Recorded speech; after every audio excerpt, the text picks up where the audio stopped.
श्याम बरन घन श्याम तो कान कुंडल शोभे हो। ललना झूने झूने बाजे पाँव पजनिया खेल ले हरियागन हो।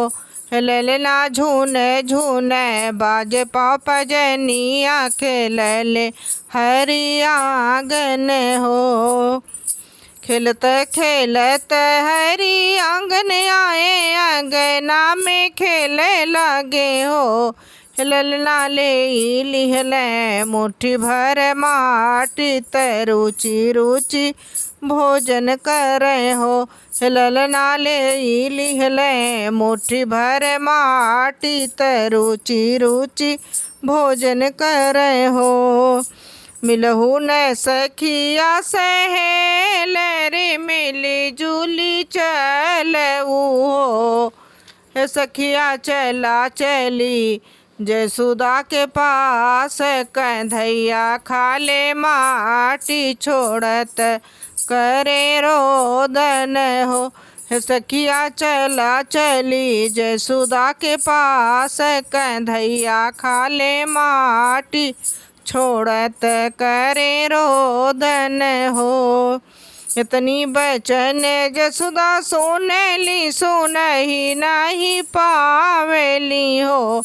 ललना ले लिहली हथवा में छड़िया कंधैया डेरवावेली हो। बेटा तोरी बुद्धि अगमाया पार काहे हो खैला माटी छोड़त कैला रोदन हो। तू मोरी माता से माता तू ही मोरी सब केहू हो।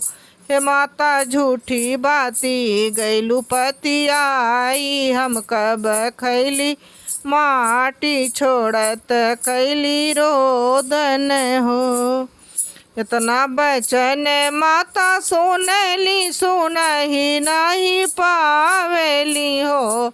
सखिया कृष्ण जे मुहवा खोली देखा मैं देखा लागिरी पर्वत जहाँ रे शिवक आसन तो जसुमती भर मेली हो।